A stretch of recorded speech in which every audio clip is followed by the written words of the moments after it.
हसन बाबू कुर्सी कुमार 2000 में आए थे। 2013 में 23 सीट पर जो अराजकता फैलाने वाले राजद तरह से अराजकता की पूर्ण जिम्मेवार मुख्यमंत्री जी होंगे।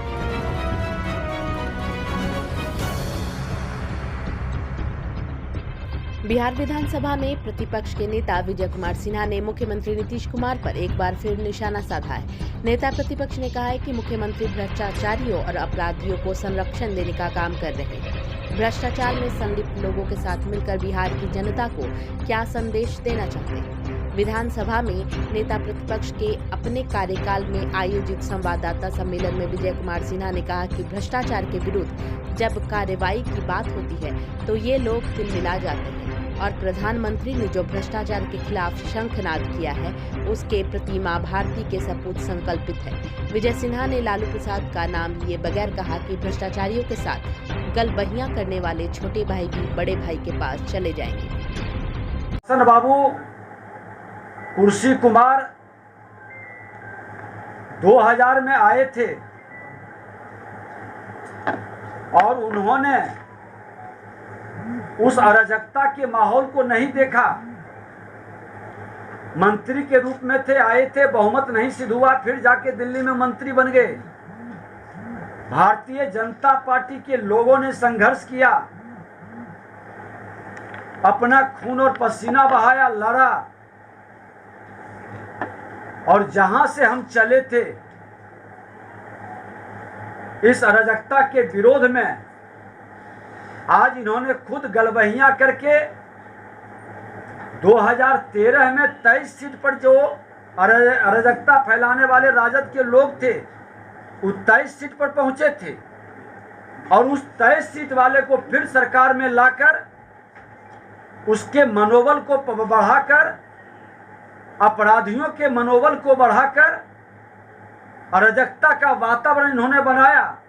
जब इनकी परेशानी हुई तो फिर उन्होंने भागा, भारतीय जनता पार्टी के साथ मिला और भारतीय जनता पार्टी ने सोचा कि इनको पश्चाताप हो रहा है कि हमसे गलती हो गई, लेकिन ये बड़े भाई और छोटे भाई अंदर से मिले हुए हैं।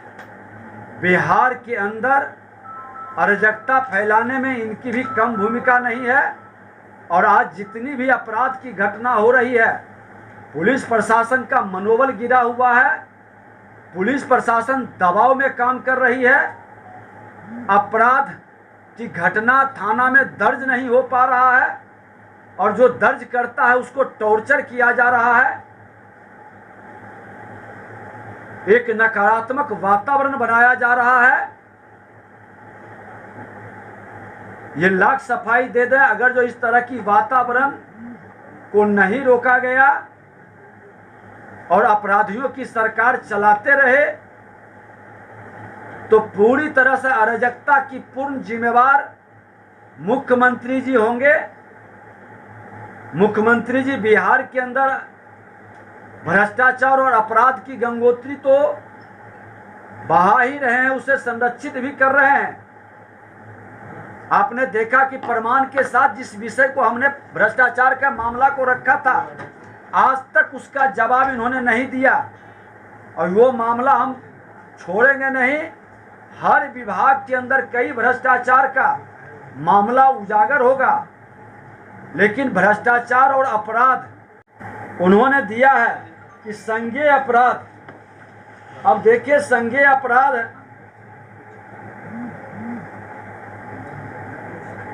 28,000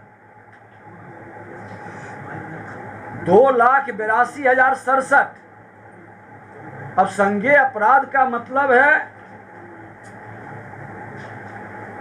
बड़ा अपराध जिस पर 2 वर्ष से ज्यादा की सजा होती है।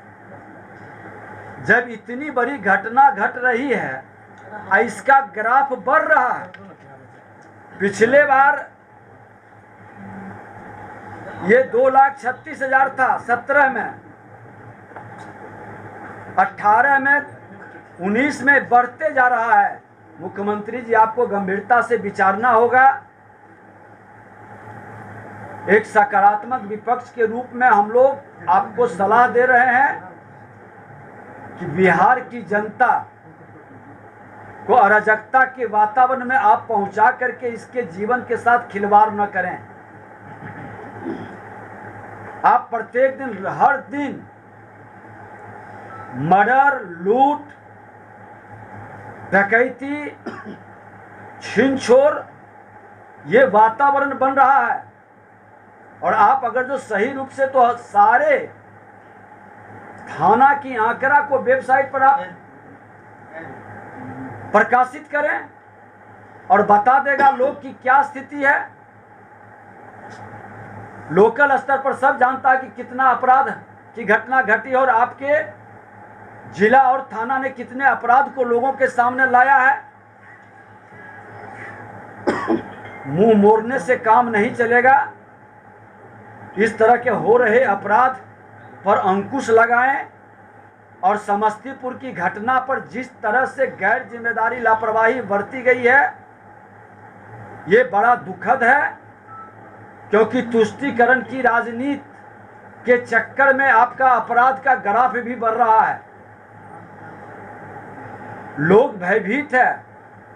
ऐसे लोगों का मनोबल बढ़ाने में आपके संरक्षण और आपके संरक्षण में जो मंत्रिमंडल अपराधियों का है, उसके कारण भी ये ग्राफ बढ़ रहा है। तो आप गंभीरता से इसको लें और आप ही का जो आंकड़ा डाला गया है वो आंकड़ा ही बता रहा है कि कई अपराध के ग्राफ बढ़ रहे हैं। किडनैपिंग